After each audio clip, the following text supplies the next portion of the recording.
it's Moose, and thank you so much for joining me back here. It's that time of the year where we just go over everything that we did this year, and today we're talking about DNFs. I just recently started DNF in my reading. Probably when I started booktube. Before I started booktube, I didn't really do that. I would make myself finish the book even if I wasn't really enjoying it. I'm so much happier now that I have started DNFing my books that I don't really care about. I'll just say that. I am so glad that I started doing it. I have read a lot more because I am moving quickly through the books that I enjoy.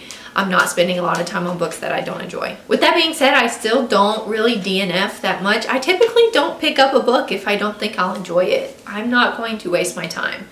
But there are some books that I did pick up this year that I thought I would enjoy and I did not.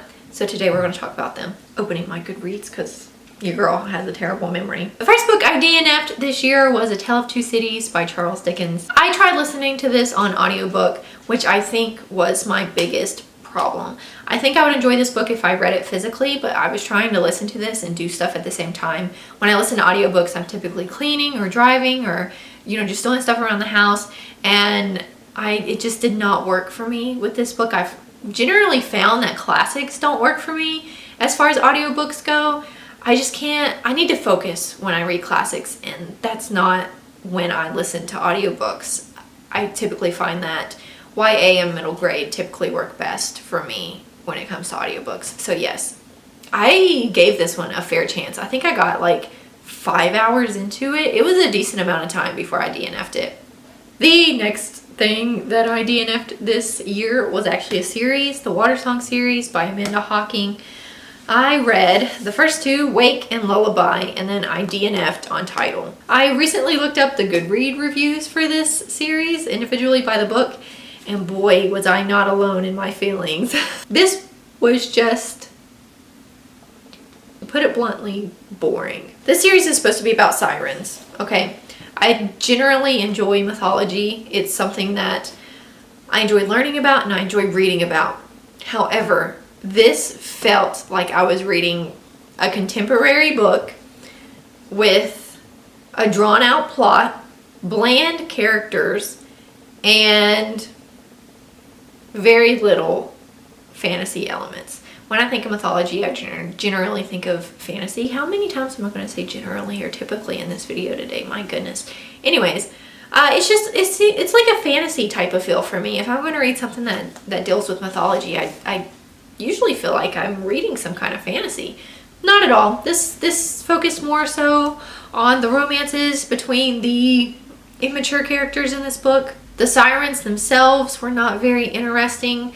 You didn't get much of the lore. They were just catty little teenagers that went around killing men for their own personal gain. That's pretty much it. And it was not good. Yeah, I don't know.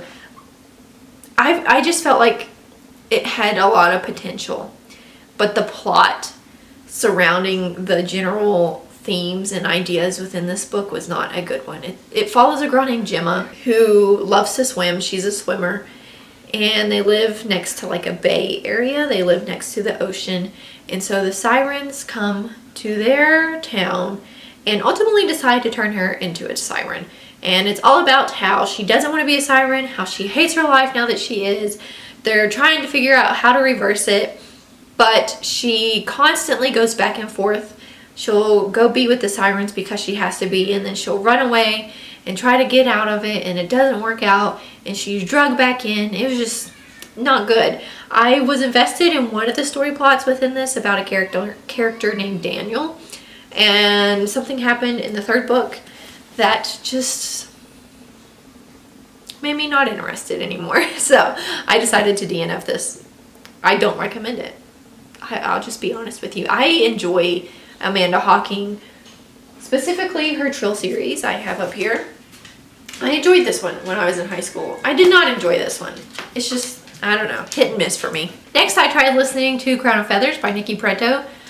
Again, I tried listening to this as an audiobook. It is YA, but there are a bunch of different perspectives in this book, which I think stumbled me up a little bit. It is fantasy, and I would definitely consider it high fantasy, so that just doesn't work well for me when it comes to audiobooks. I did really enjoy what I processed of the book, but I didn't process enough to continue reading it. So I would like to read this in the physical format. It just did not work for me as an audiobook. The last book I'm going to talk about was an unintentional DNF. It's Treason by S.M. Boyce. This was a reread for me. I read this series in high school, I think, and my goal was to reread it this year. That didn't work out. I read the first one. This is the second book in the Grimoire saga.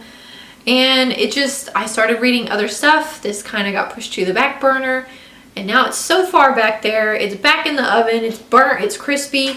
And I don't even want it anymore.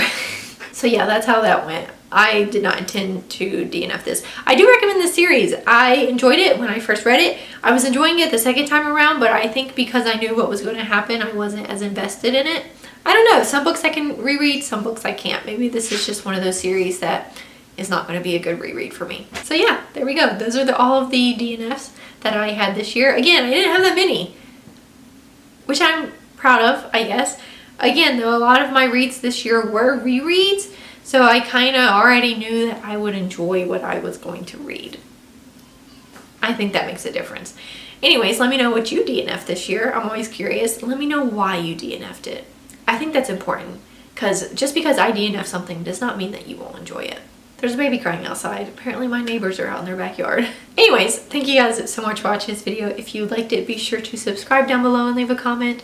You guys are awesome. I'm thankful for you, and we'll be back here next time, guys. See ya!